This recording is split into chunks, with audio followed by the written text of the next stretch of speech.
This is Punk Rock and Politics, and today is May 8th, 2018, and this is episode number 62. Let's do this.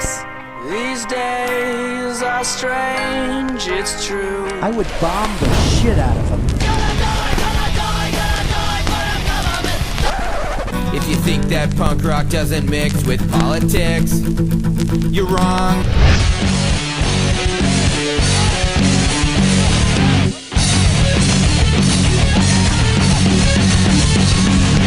Welcome to Punk Rock and Politics. Today we'll be talking with the Bindles about WikiLeaks, anarchy versus libertarianism, guns, and Obama. Right, they're a puppet, so it's just, whose hand's up there, you know what. All that and more on today's episode. So let's get to the political mosh pit. But first, here's the news of the week. Here's what's making news.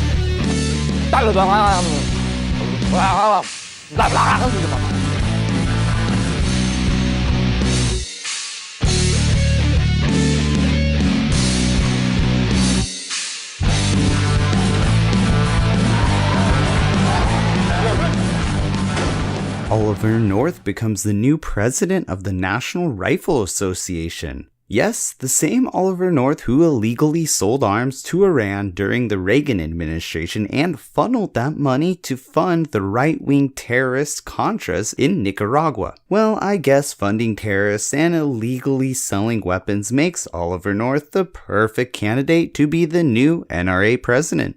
New York Attorney General resigns after 4 women accuse physical attacks by Eric Schlenderman. Schlenderman has been a vocal critic of President Trump and a supporter of women's rights, and an all-around arrogant douchebag.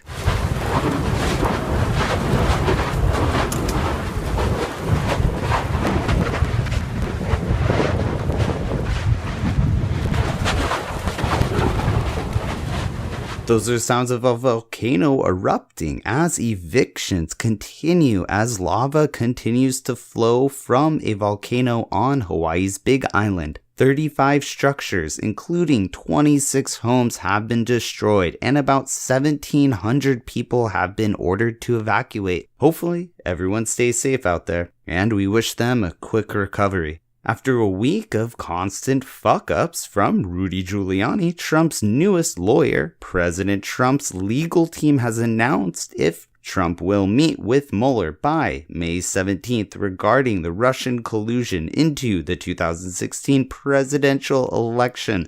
And hopefully this can bring some sort of closure to this investigation, but somehow I doubt that.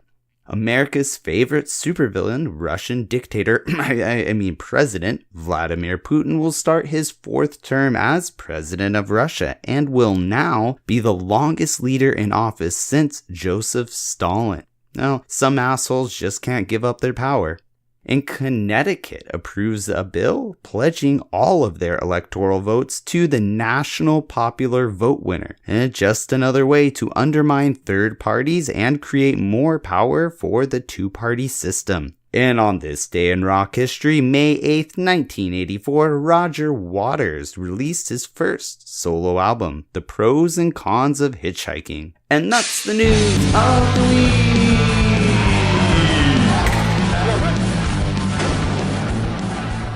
What's up, my fellow political junkies? And on today's episode of the Punk Rock and Politics podcast, we'll be talking with the Bindles. The Bindles are an Orange County-based punk band, and these guys are high-energy skate punk with some tight drum fills and awesome guitar riffs. The Bindles bring me back to the day when punk was loud, aggressive, but still fun. Their music is solid and their lyrics have a hint of politics, but they aren't overly political. And I was very impressed with the complexity of their songs, yet it's still straight in-your-face punk, and I was lucky enough to talk with the Bindles. But before we get to the interview, let's check out one of their songs. Here's Why Would I by the Bindles.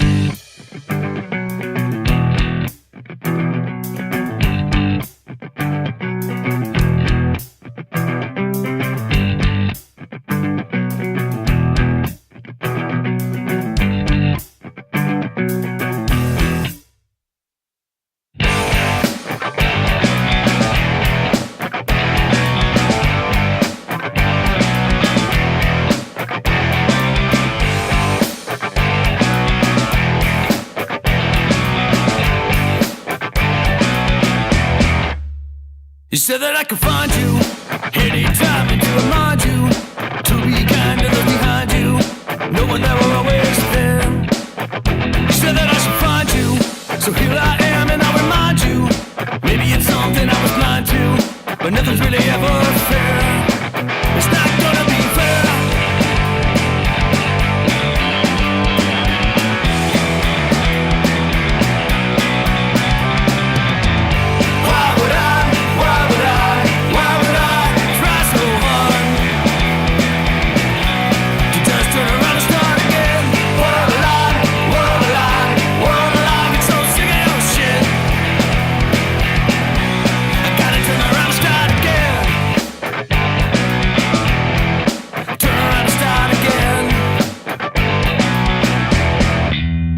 You said it would be different. Maybe I don't wanna listen.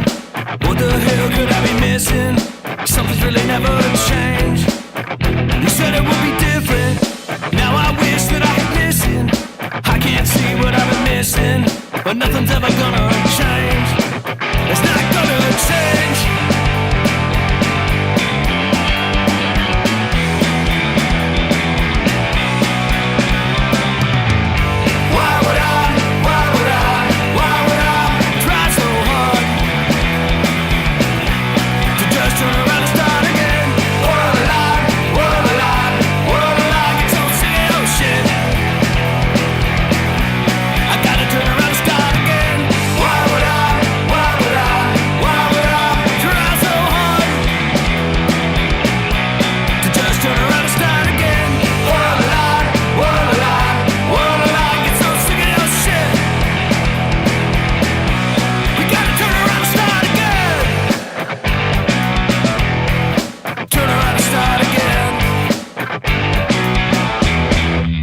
That was Why Would I by the Bindles. And I actually have two of the members from the Bindles here on the Punk Rock and Politics podcast. We have Keith and Rich. What's up, guys? And welcome to Punk Rock and Politics. Hey, how you doing? How's it going? Thanks for having us, man. Good, good. Yeah, of course, man. You know, before we get going and everything, I do want to start. Keith, you are the guitar and vocals, and then we have Rich over on bass. You want to just introduce yourself so we can, put a voice with the name? Yeah, for sure. My name's Keith. I play guitar, do a little singing from out here in Orange County. I'm Rich. I play bass, and I have no hair. Awesome. Nice. Hey, well, no, that's funny. Yeah, we get those awesome little tidbits here on the Punk Rock and Politics. You're not going to get those anywhere else, we get down to the nitty gritty. Yeah. Exactly. I got hair for us both. Yeah, but before we get into this interview, I definitely wanted to give a big shout out to Ronnie X. I call him Ronnie X because he says no one calls him that, and that's a stage name, so I do it. Ronnie X from 390, one of, my personal favorite bands, and I work a lot with Ronnie. He's a great guy, but he actually introduced me to you guys, and I'm so happy that he was, because I'm always happy to get new bands here coming on the podcast, so thanks a lot. Hell yeah, man. Ron's the shit, man. We love that guy. Yeah, we're huge fans of 390. Yeah. So we got to play with them a couple times, so it's pretty cool. Yeah. Yeah, 390 is awesome, and especially Ronnie, his idea of kind of what he's doing with the scene and kind of bringing bands together, and then, he really has supported this podcast a lot, so I always try to give him shout outs and hook up whenever he can, so it's really cool, what he's trying to do, and he's trying to bring the scene together and strengthen the scene as a whole. And that kind of brings me into the first question I really wanted to get into. You guys are located in Orange County, so what's your thoughts on the current Southern California music scene right now? Well, I think what he's doing is pretty awesome.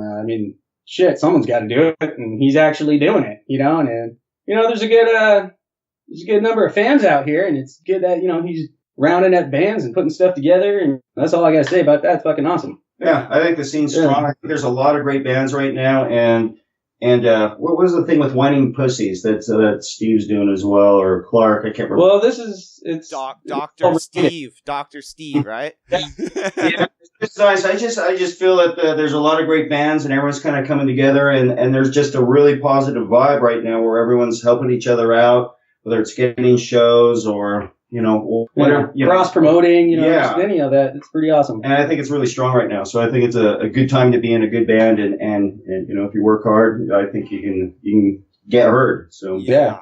I agree. And I've been in the music scene here in Southern California for quite a while, and I kind of feel that I definitely see exactly what you're saying, how it's more of a camaraderie and people are helping each other grow, cross promotion type thing. But I kind of feel like in the late 90s, early 2000s, it was kind of like a competitive type atmosphere where people were, they didn't really want to help each other out so much. So I'm really stoked about what Ronnie's doing, and the Whining Pussies. And I mean, there's so many great bands, and there's people who want to go to shows and want to go see bands. It's just, we got to put all this together. We got to connect it, Yeah, for sure. Absolutely. And there's definitely a strong synergy right now. So it's, it's all positive. Yeah, I think the difference between now and the 90s is there was a lot of cash back then, so competition just seemed inevitable. You know what I mean? Yeah. You're right. Kind of, because punk and like the whole pop punk music kind of really went mainstream. So it was really, I guess, more competitive, I guess. I guess that's a really good, fair assessment. Yeah, for sure. Like right now we just all love to play this shit. So it's pretty cool, Yeah, exactly. Yeah.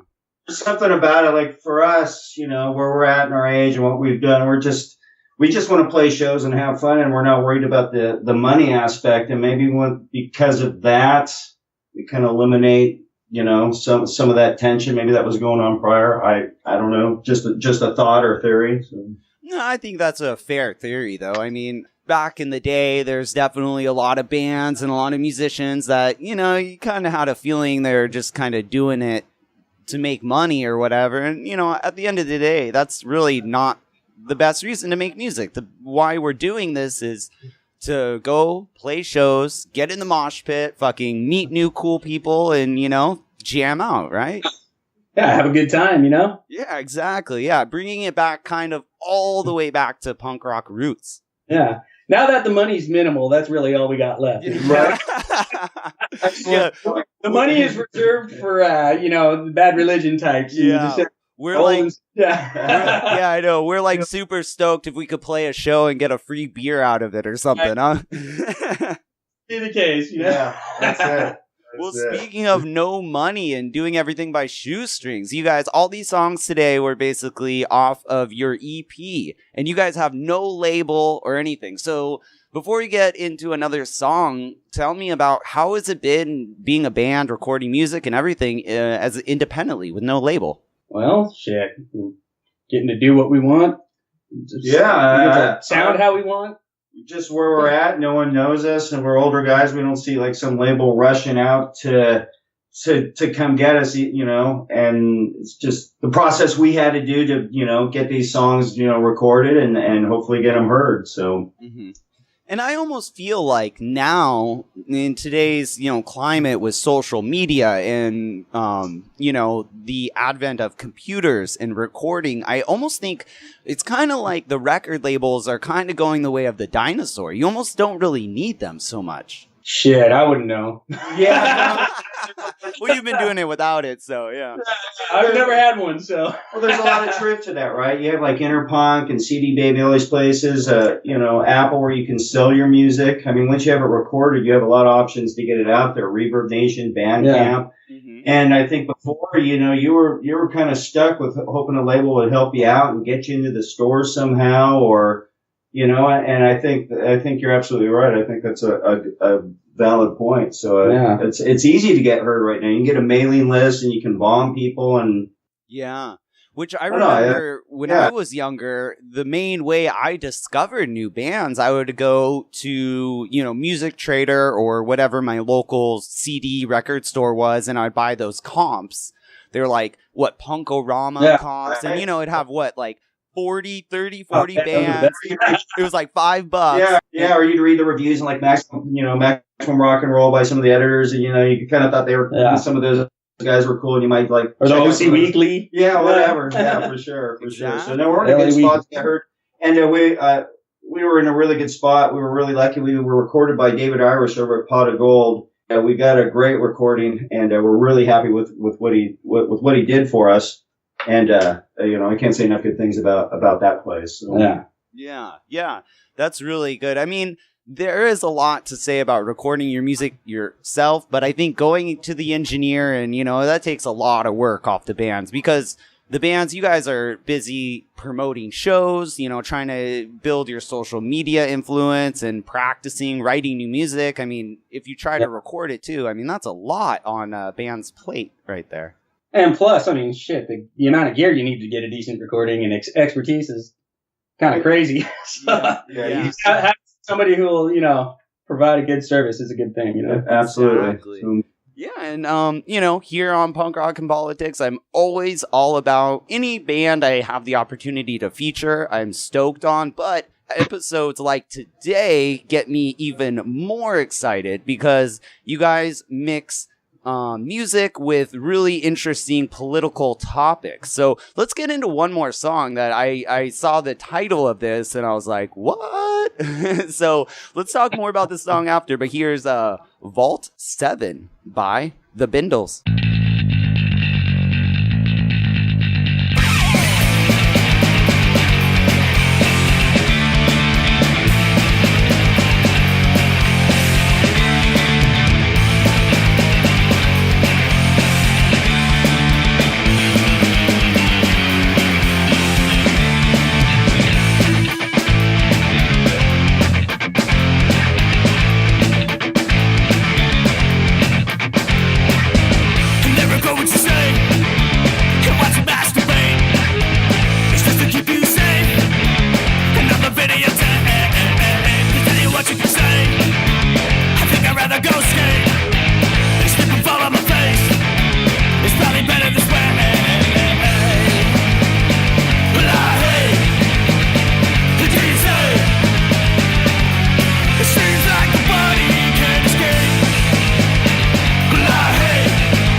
Vault 7 by the Bindles. All right, guys, let's get to the political mosh pit. So, like I was saying, the name of that song, Vault 7, I was pretty damn sure that had something to do with WikiLeaks, but I asked you, before off air, and you confirmed it. So, WikiLeaks has to be one of my favorite topics because back in, what was it, 2004, 2005, WikiLeaks was basically the darling of the left because they were exposing George Bush's illegal Iraq war. And then now it's kind of been more embraced by the right because WikiLeaks exposed the DNC corruption and Hillary's corruption. So I really like WikiLeaks personally because they don't give a fuck and they just expose the truth. So tell me about Vault 7, or tell our listeners about Vault 7 who don't know about that. Well, Vault 7 being that basically it's been a while since I wrote the song, but it was sort of the just that name coming out by WikiLeaks was basically the expose of the mass surveillance. It kind of ties into what Edward Snowden did. And, it's WikiLeaks has remained the darling of the libertarians, the anarchists in between the whole time, though. Yes. So. And I think the far left, too. And this really gets into what I was saying. Again, I was saying off air. You guys, you identify as like libertarians, and I identify as a far left, hardcore liberal. But I totally respect libertarians. And one of my favorite senators is Senator Rand Paul. I don't really agree with him, but I really, really respect him because in my opinion, it's all about political honesty.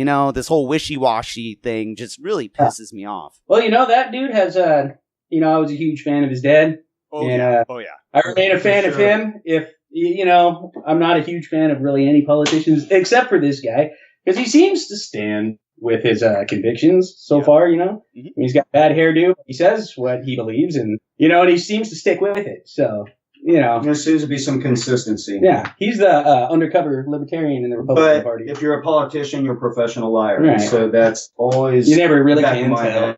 Yeah, absolutely. Yeah, I would have to say Rand Paul is definitely not a true libertarian, unlike his dad, Ron Paul. And then also, if you go back to Gary Johnson in the 2016 presidential election, he was the libertarian candidate. And I really don't feel like he was a true libertarian. I don't really feel like you guys have had a true representation of what a libertarian is since really Ron Paul. Ron Paul, yeah. It almost gave like a negative stink to the brand. Yeah. You know what I mean? So that was unfortunate. What, but Gary Johnson? Yeah, I could have gave a shit less about that. He was a joke, Yeah, but, he was. That's how shit goes. Yeah. Yeah, but I mean, yeah, exactly. I mean, same thing with Jill Stein, here on the left. I mean, she's not the best, but I'm like, fuck, I'm going Jill Stein over fucking Hillary and Trump any day, even though she's not the perfect far, left candidate. So, yeah. Probably for a lot more things that you believe than Hillary, Oh, God. Oh, God. Yeah, I know. And yeah, no kidding.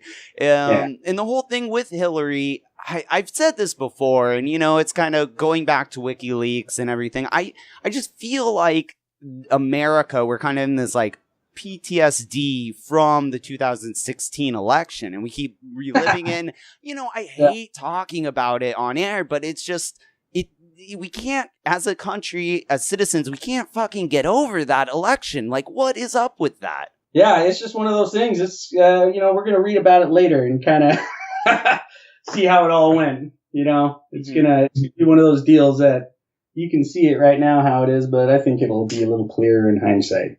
Well, hopefully. I mean, because the liberals, the neoliberals, the left Democratic Party, they're kind of just staking everything out in, Trump was placed there by Russia, and it's just, they don't actually want to talk about how he actually won. And I think that's a really big disservice to what's going on and moving forward. Yeah, absolutely. It's like, for me, I wasn't a fan of Barack Obama, but it was when I wasn't happy, but hey, you move on. And I just, where we're at where we're at, but it just seems like a waste of energy at a certain point. You know what I mean? Yeah. And I'm not saying you have to agree with every policy that Trump does or anything like that by any means, but it just seems like there's still something that you lost and you feel like it wasn't right that he's there, and it's just, you just got to get past that little hiccup. And then I don't know if that's going to unify anything or not, but it just seems like, we're in a just... Hey man, it doesn't matter who got elected. This fucking bombing of Syria was coming anyways. You know what I mean? Yeah, Hillary was proposing bombing Syria and everything. And actually, the left, they're not really so much pissed or mad that Trump bombed Syria. Their main gripe is that he warned Russia that we were going to bomb Syria. So it's like, what, you wanted us to accidentally like take down a Russian aircraft or kill some Russian soldiers? Like, that's not...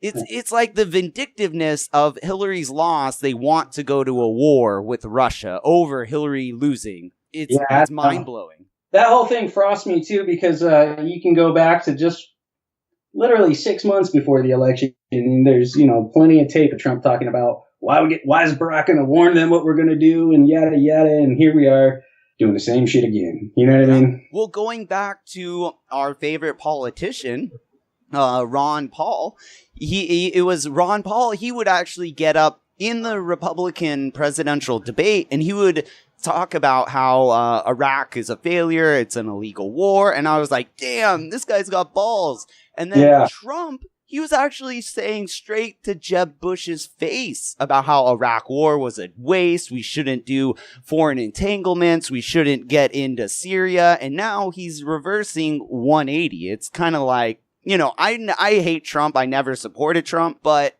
I see all these not my president stickers and all this shit. It's like, dude, he is our president. Like, fucking, I hate the guy, but Obama was our president. Trump is our president. He is your president. It's really disheartening. Well, I think Ron Paul stood up for the NAP principle, the non-aggression principle, which is pretty central to libertarianism and anarchy and things like that, like leave them be. Like, it's spending all this cash to fucking... Yes, and a bunch of people that got nothing to do with us. So. I'm so happy you just said that. You segued right into my next question, man. It's like you're reading my show notes here. I wanted to ask you, do you feel that libertarians are basically kind of a new anarchist type idea or outlook? No, the thing about that I don't agree with libertarians on in general, in which I do agree with the anarchists on, I don't agree with everything from either of them, but the idea of centralized power, the idea of statism, that I'm going to use my vote to force you into what you want or don't want to do. Mm-hmm. These taxes you don't pay that have nothing to do with you, you're going to pay them. This war you don't want to fight, you're going to do it because 51% of the people said we can't. Or in this case, one guy said we're going to bomb this country. So just the idea of the centralized state power is... Another big component of that is states' rights, whether it comes to gay marriage or, abortion or legalized marijuana. A lot of these issues really kind of should be left up to the states, but then we don't have it. And I think forcing red states to accept gay marriage, even though I accept gay marriage, I'm 100% support gay marriage, but you're forcing these red states to accept something maybe they're not ready to accept yet. Maybe that's kind of causing this division in our country. I don't know. That's where that federal statism comes in. It's you get so many people that can vote for one thing, and it just forcing liberals to, or whatever, like I guess in Kentucky or something or whatever, they, it's a red state, but they don't want abortion, but the liberals do. And then, and just vice versa, and you know what I mean? Like, taxes that we have to pay for people in San Francisco right here that have absolutely nothing to do with us down in Southern California. I mean, even beyond states' rights, it's just a method of using the state as coercion to force money out of your pocket, or you're going to end up in a cage, over time. And like police snipes, there's that guy just did some prison time for tax evasion. I don't particular case, I don't know his story, but but it's the fact of the matter. If you don't go along with what you're being told to, you're gonna end up in a cage. If you don't pay for these. Well, look at Bernie Madoff. In the 2008 financial collapse, no one went to jail. No one was prosecuted for all the bank fraud and all the mortgage and all the corruption. But Bernie Madoff, he was arrested and convicted. Why? Oh, because he was swindling billionaires out of their money. So, it's... We had a nice Ponzi scheme going. Exactly. That's what we have going on with us as well, right? So, but anyway, I always thought that, libertarianism just fits so well with punk rock, just the concept, because it was about the individual and individual liberty. And I never understood why punks went the other direction and it became kind of communal. You know what I mean? More than about being the individual, because that's what getting a tattoo is about. That's what getting the mohawk was about. That's what the counterculture was about. Yes. You know what I mean? You heard songs like by TSOL, Abolish Government, and you heard Dead Kennedys, you know, California Uber Alice, and Attack Jerry Brown. Yeah. And they embraced big government, and I never understood why it went that way, or, you know, when that transition happened. Yeah. Or, well, I mean, even like Fat Mike, he was one of Hillary Clinton's, like, he was just sucking her dick the whole time. I got in several Twitter battles with Fat Mike, which was really fun. And then at the very end, I'm like, yeah, fuck you, but I love your music, bro. But it's, I actually want to kind of throw my theory out there with why the punk scene kind of went that way, because you're right. The punk scene is kind of really interesting when it started, because you're right. It was very individualistic, but I think it was individualistic anarchy for the government, but within the scene, it was very inclusive. Anyone could go to a punk show and you're welcome. You don't have to be a punk. You don't have to have a mohawk. You don't have to dress a certain way. I mean, back in the day when I went to punk shows, I mean, there's all sorts of people, and that was the one place that we accepted everyone. Absolutely. So I think that mind state of the local inclusion, but the government, you know, individualist, I think it kind of got lost, that because that's a very big distinction. If we as a community, we as friends, we're going to be inclusive, but we're also going to allow outside of the punk show for people to be individuals. I think that's a really hard concept for people to grasp. Yeah, for me, it's all about, I don't want to be controlled by government or corporations controlling the government to control us. I want none of that. It's always my, you know, for me, it's just all about individual liberty and the individual. As selfish as some people might consider that, I think that's kind of the code I live by. You know, you guys do what you want, I'll do what I want, as long as we're not hurting each other. You know, get after it. You know. Yeah. You know, it's kind of funny that I also think is strange about the punk scene is everybody's so pro anarchy, and at the same time, in a pro anarchy system, the ones that end up ruling are the corporations, because there's no one to regulate or tell them they can't own everything, every aspect of your life. Like, well, Google. yeah, I mean, look at Apple. Apple has more money, more cash on hand than the U.S. government. This whole idea that the government is the problem, we need to fear the government, I think we're kind of overlooking this fact that corporations, they run the government. You know? With the less regulation, the more they run it. Yeah, exactly. And it kind of takes away from, you know, because so people are like, oh, well, the government is horrible, but the corporations are okay. Or, you know, you have the left where corporations are evil, but the government is all right. And it's I'm kind of saying like, dude, I don't really see a difference at this point between the corporations and the government. Are you familiar with a term called minarchism or minarchy? No. Go explain. It's okay. If anarchy is full no state, right? And then on the opposite end of that, you got like, you know, North Korea, full totalitarianism, right? Yeah. Minarchy is similar to anarchy, but you still have what's called a night watchman. You still have a small police force to handle, you know, instead of a privatized police force that can be manipulated by these corporations or whatever, you know. Choose anarchy or capitalism. Right. Well, that's a little step above minarchy. Minarchy is basically a complete strip down of the state, except for a small night watchman to protect people in a general sense, like, you know. So you know, possibly the fire department and you know, a police department. So it's not laissez-faire. You have a little bit of regulation just to keep people from taking advantage of someone. But right. You just have a small force to protect the innocent. It goes back to that saying, who will watch the watchers? Who's going to keep, you know, keep systems gets out of control because people are just shit. So that's what you end up with, you know? Yeah. And see, you know, the more and more I've done this podcast, the more and more I have warmed up back up to the idea of anarchy and the idea of individual freedom, you know. But me as a hardcore lefty, you know, I'm I support the safety net, and, you know, especially you guys know here in Southern California, homelessness is a huge problem. So, you know, me personally, I support government interventionism for homelessness and building, you know, homeless shelters and whatnot. You know, that's why I kind of call myself a progressive or a liberal, because I do believe in that strong social safety net, but like you said, it takes away where kind of the left has gone to this weird extreme that they kind of taken away that individual freedom while allowing a strong safety net to be there.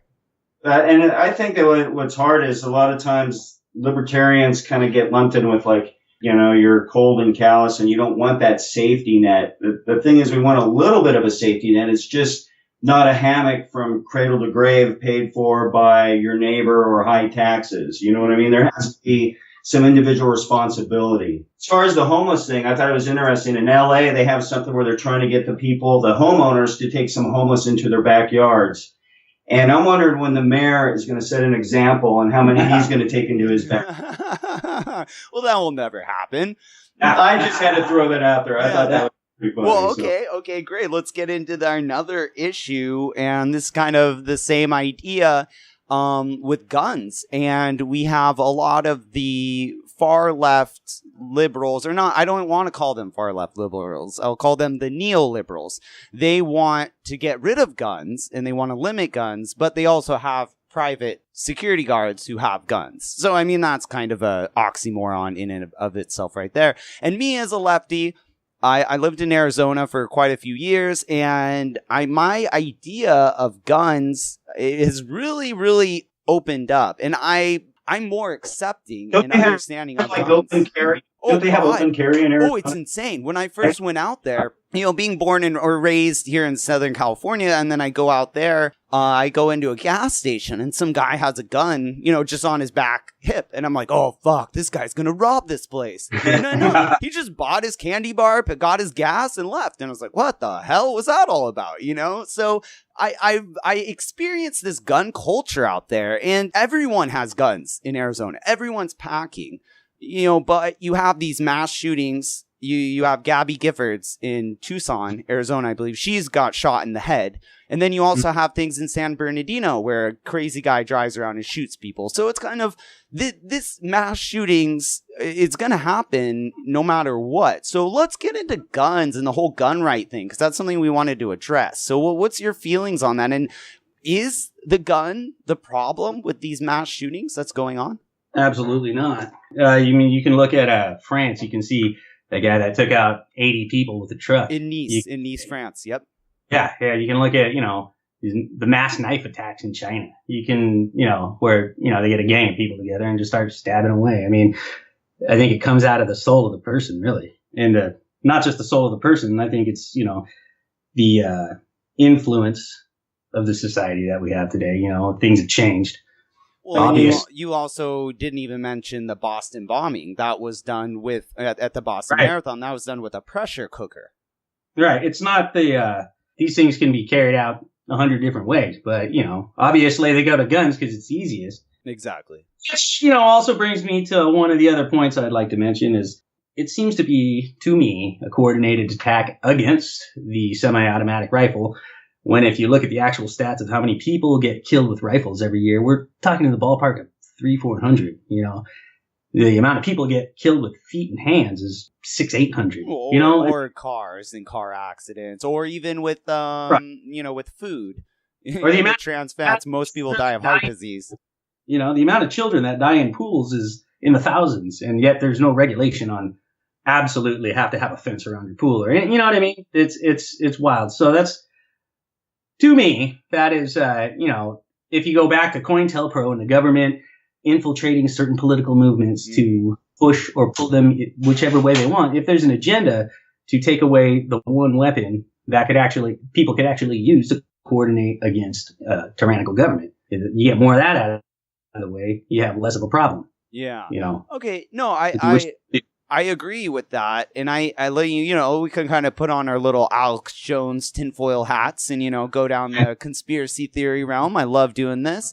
I totally think that's a valid point and almost kind of does look like that. But with this mass surveillance and with, the amount of power with drones and the power that the government has, does the government really need to disarm all the people in order to prevent it from becoming tyrannical? Well, if you look at history, right, like Lenin, Stalin, that didn't, they disarmed the citizens and they killed millions of the dissidents. I mean, there was a reason they got rid of, you go back disarmed them first, and then there was also a reason they took over healthcare, because I don't know if it was Stalin or Lenin or one of them said, you want to control the masses, you control their healthcare. I mean, you can go back to Pol Pot in Cambodia, you can go to Hitler disarming the Jews, and the next thing that followed was, millions of people dead. So... Hey, just because I'm paranoid doesn't mean people aren't out to get me. Yeah. Okay, so you guys are obviously gun supporters, and I have had another interview. Probably when this interview will air, it was probably the previous interview. Really good guy, Mike. He's out in Hawaii. He's with another, he kind of does the same thing with a podcast. They're called Punks for Progress, but he's very, very to the left, especially with guns. So he feels that there should be mass database registration, as if like registering your cars, more, eliminate the loophole for gun shows. So what would you guys say, because, I'm trying to bridge the gap here, so what would you guys say as libertarians? Is there any common sense gun reform that you guys think should happen or would be, understandable or you would support? As far as how you register your car, we have a Second Amendment right to bear arms. We don't have a right in the Constitution to drive a car. So I don't think that comparison is always fair. You know what I mean? And I do agree with background checks. Like if you had domestic violence or there's something really outstanding with violence, I could see that.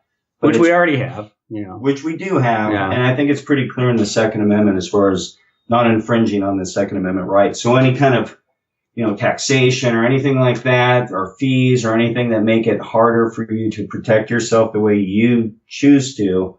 You're infringing on your rights, essentially, is how. The individual, and as he said, it's what's in the human heart. Fine, get rid of the guns, but they'll find a car, they'll find a crock pot, they'll find chlorine and acid at their pool store. You know what I mean? Yeah.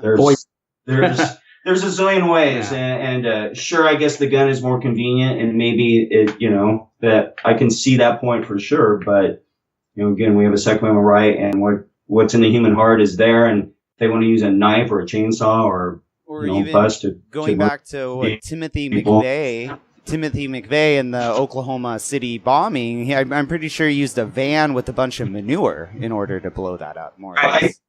Diesel or whatever the heck it was. So that's unfortunate, but. And like with this last thing, I don't know, wasn't the FBI dropped their ball, and the deputies stood outside and do their thing. There was a security guard. It's like, and all of a sudden they want to come and bother law-abiding citizens, and the Parkland shooting. Yeah, Parkland. So it's like, let's address what we do have. I mean, we already have some mechanisms in place that weren't followed through, and so why aren't we focusing on that then? On creating new laws that don't seem to get enforced. New laws that aren't going to be enforced or followed. You know what I mean? Just making the average guy a criminal, Yeah, because going back to when I was in Arizona, you could go to Walmart, buy a gun with 100 rounds, and you could be in and out of there in 15 minutes. That's a little extreme, I think, in my opinion. Yeah. But again, like I'm more, to centrist on this than a lot of my other fellow progressives. I do support people having guns and having it being a reasonable carry because, another thing that no one wants to talk about, like, never mind our government. What if we get invaded by another government? Our last line of defense will be all the, people up in the hills who have 20, 30 guns stashed away in our house. They're going to be our last line of defense. You ever hear that thing about after they invaded or after the Japanese attacked Pearl Harbor, and I guess they had talked to the emperor about why they didn't attack the mainland, and it was because there would be a gun behind every blade of grass. So there's always that. Anyways, familiar with Stefan Molyneux? No, I'm not. He is an ANCAP philosopher, and he runs he runs a Twitter page and a YouTube page, but he has a great quote that sums up how I feel. Mind if I share? Of course, please. Stefan Molyneux. If you are for gun control, then you are not against guns, because guns will be needed to disarm people. So it's not that you are anti-gun. You'll need the police's guns to take away other people's guns. So you're very pro-gun. You just believe that only the government, which is, of course, so reliable, honest, moral, and virtuous, should be allowed to have guns. There is no such thing as gun control. There is only centralizing gun ownership in the hands of a small political elite and their minions. And I think that's even more poignant and relevant now with the advent of militarization of our police force. You know, you have these small towns in the middle of Oklahoma or something with, 2,000 people, and they have a SWAT unit with a giant tank and shit. It's like, why do they need that type of weapon? Right.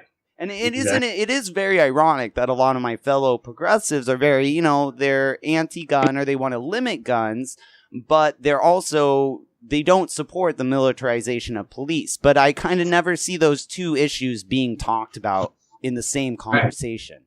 They pretty much collide, because if you want everyone's guns taken away, you're going to need a militarized police. And, that's a very good point. It's the truth. Unless you can brainwash people into... Right. Unless you can convince them that so many school shootings happen and we all need a gun buyback like they did in Australia, which to me seems to be the case. Pushing it works so well there. Let's emulate that here and see what we can get away with, but it didn't seem to stick. No, it didn't. So. Yeah, I honestly, a lot of people are proposing that, but I just don't see that happening. The government couldn't have the political will or the political capital in order to make that happen, because guns, like you said, it's in the Constitution, and just, this John Wayne cowboy mentality that we have here in America, that's just, the frontier exploring, that guns is just kind of an essential part of our culture, whether it's for the best or not, it just is. Well, and the thing is, we got to, this country was formed on the individual, right? And that's kind of why you needed that gun. You had to protect yourself, and, whether it was the Homestead Act and all that kind of stuff to keep people off your land, all that stuff. So we definitely have a history in that. And I think that's one of the reasons that it is hard for us to unite now, because we do take so many people in from so many different cultures that are communal rather than individualistic, like how this country was founded. And I'm not saying there's one's wrong or right or anything, but I'm just saying that's why I think we see a lot of tension. You know what I mean? Interesting. I almost kind of think a lot of the immigrants and people who are coming here from other cultures, or who are coming here from a communal culture, I almost kind of feel like a lot of them they're like, no, I came from a communist nation and I saw how that was, and I came here to America for that individual liberty, I totally agree with that. I had some friends from Romania that came here, and they came here for exactly that reason. And so there is some conflict with what I'm saying, because I do see like there's some poor people that come here and it's important for them to be communal. Maybe that's just stronger in their culture. I noticed that the people from Romania that came here, or Eastern Europe, they were more individualistic. But when Obama got elected, it was funny. They go, I can't believe these people are voting this person in, and blah blah blah. And it's they were just so distraught over it that some of them actually went back. So, I'm sure this is better here. But they just said, you know what, they felt like the country was going in such a wrong direction. They actually took the extreme and left. So it went back. Well, as we wrap it up, let's talk about Obama and wrap it up here. It's funny because people on the right were so terrified of Obama. And I think Obama was one of the biggest disappointments on the left ever, because he was promising to end the wars. He was promising to end Gitmo. He was promising to, do an actual legitimate universal health care, things that the left support. But then he gets in office, he continues Bush's policy of spying on Americans. He expands the illegal wars in other countries. So, I mean, personally, to me... Exactly. And now Trump is upping it even one more with Syria. So, to me, you know, Bush, Obama, Clinton, Trump... Huh? We got the same guy twice in a row here. Yeah, exactly. It's kind of like... Okay, yeah, sure, they're part of a different party, but they're pushing the same goddamn policies. And you have Trump, who won the election. I really think he won the election by saying we need to end the Iraq war. We need to end these foreign entanglements. We need to focus on, you know, America first, you know, whatever that means. Again, like Obama, people were able to project what they thought, you know, hope and change means. The left projected. And then now the right projected, oh, Trump wants to make America first. And they projected what they thought that is. When in reality, these guys all just work for the corporations. They work for the elite. They don't really give a shit about us. Right. They're a puppet. So it's just, you know, whose hand's up there, you know what. You know, you just, that's the reality of it. Yeah. It was kind of funny, just on a little side note, like Obama's campaign was hope and change. And I was watching, you know, the Andy Griffith show, that old black and white show that was in a movie called a Voice in the Crowd or A Face in the Crowd, one of the two, and it was great. And he was a really popular guy on the radio and singer-songwriter, and so they wanted him to like help sway the masses for political means. And one of their campaign was Hope and Change in that movie, and it was in the 50s. It's a great movie, but I thought it was funny. Obama stole that from that movie, from Hope and Change from that movie. So. Oh yeah. Well, you have Trump. I mean, Reagan. He was saying, you know, morning in America. Reagan was saying, "Make America Great Again." You know, he just wasn't pounding it into people's heads like Trump did. No, it was different. It was "Let's Make America Great." Yeah. It's kind of like Vanilla Ice doing the Queen song. He had legit now. Yeah, the Milli Vanilli of politics or something. Right, well, one more thing before we wrap it up. You know, like I say, I'm a self-prescribed, far lefty. I admit it. And you guys are libertarians. And we were able to sit down and have a conversation. And we didn't call each other names. And we had a great civil conversation. So, and this is what I created this podcast, and why I said before air, I said, I love talking to you libertarians, you know? Yeah, well, we appreciate it. It's always nice when you can talk to people in a fair, you know, manner, and people aren't going, you're a racist or a bigot or I agree. You're Hitler or whatever the hell. I don't know, whatever. Whatever. Or you're a libtard. Oh, that's the one. I'm like, come on, dude. How uncreative is that one? Come on, get with it. Think of something good. How do we do this more often? How can we perpetuate this idea of, you know, we need individualistic rights, but we also need to bridge this divide that's going on in America, that it's terrifying how divided we are. Because I love talking to people of all political spectrums, but it's just the divide. Some people, they don't even want to talk to their family members because, oh, he's a Trump supporter. Fuck him. He's a racist, you know, or even vice versa. Oh, he supported that, you know, that Muslim Obama. And it's like, damn, we can't just have a conversation, you know, agree to disagree, and then go in the punk rock, you know, play punk rock and hop in the mosh pit and have a good time. How can we bridge this divide? What's your opinion on that? Well, that's like asking, how do we stop people from being assholes? I mean, Jesus. First, they'll give the answer how we, you know, get peace in the Middle East. And then, that's crazy philosophy beyond me, man. But I'd like to consider what we did today, media. And the more media we have, like what you're doing, that's positive, and we're talking to each other. I don't want to say like adults, because I never consider myself an adult, you know. And no way. But we're being civil to each other, and we're open to each other's ideas, and you know, more stuff like this than what you see on Daily Show or Sean Hannity or whatever you're watching, or full frontal nonsense. Creates tension. And I hear people, like, I watch all media, and I just hear people grab these talking points, and then just like there's these little jabs at each other.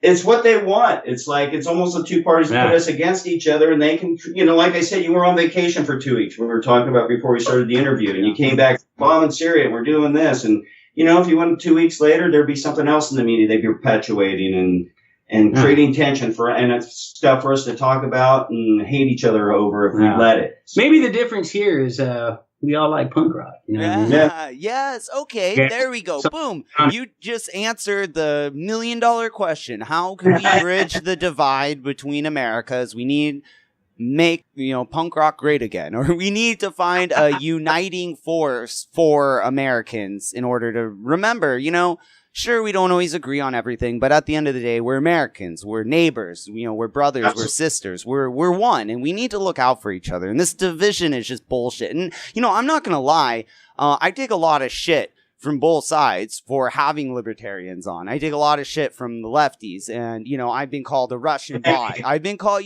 from both sides. And if I went more extreme and called Trump a racist every day on my Twitter handle, I would have way more followers. This podcast would be a lot bigger. But I choose to not do that because I think it's only hurting. Yeah, that's awesome of you. And unfortunately, being a libertarian, we get it from both sides because we're not. Yeah. Hey, You're right. Just kind of, there are different versions of libertarianism left, and the right version, but I'm kind of right in the middle. We're right in the middle, so we're on full assault. We're getting fully assaulted all the time. So yeah, no, I hear you, man, and but hey, thanks so much for coming on, and we had this civil conversation, and look, people, it can be fucking done, right? absolutely, we can't wait to share this, man. So thank you for having us. Thanks for having us. I Yeah. appreciate it. Hey, you guys can't go yet, Before I let you go, you have to tell everyone, where can they find your music online? You can find us at reverbnation.com/thebindles, or you can go to thebindles.com, which will give you links to all our social media. You can go to Facebook and type in the Bindles. You can also find us on Instagram. Ah, see, you got the spiel down. There you go. I love talking to bands, and and then I'm like, oh, where can you get your music? And then they snap into a promotion mode. Their timbre and everything changes. It's awesome. You got it down. So go to thebindles.com, and of course, there'll be links in the description and all that good stuff, just like always. So hey, guys, thanks so much for coming on, Keith and Rich, and keep rocking out and keep fucking doing your thing, man.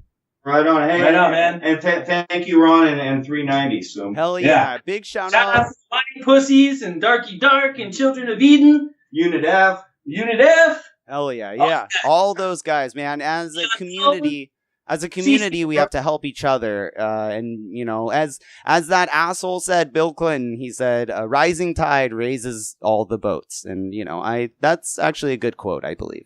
Right on, man. I like it. So All right. let's do one more song before I let you guys go. And, this has kind of been my mentality for the last couple of days. So here's Who Cares by the Bindles.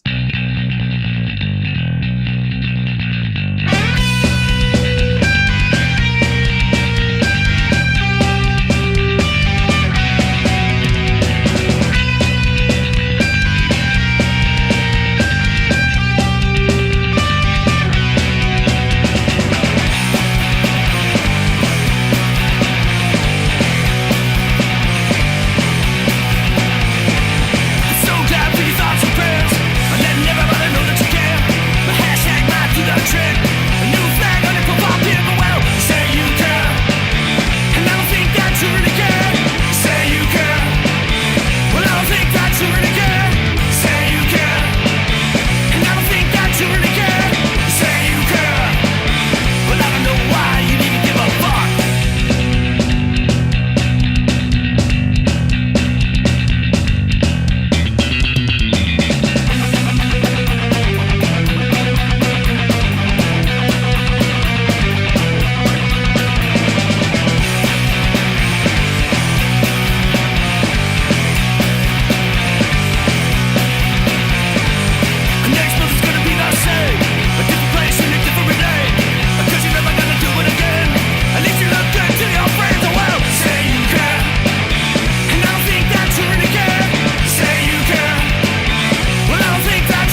Thanks for checking out Punk Rock and Politics. If you enjoyed the show and the information brought to you, please subscribe and share the podcast. It helps us here at Punk Rock and Politics, but more importantly, it helps the featured bands gain exposure. Also, if you know any bands or musicians who would like to join the political mosh pit and have their music featured on the Punk Rock and Politics podcast, please email us at punkrockandpolitics@gmail.com. Thanks again, and we'll see you next time. And rock on, political junkies.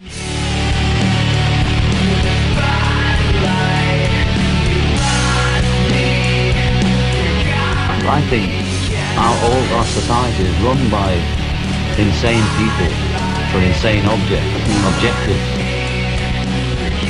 Doing a better job of talking to each other. The left hand now knows what the right hand is doing. Look at those hands. Are they small hands? And he referred to my hands. If they're small, something else must be small. I guarantee you there's no problem. I guarantee it.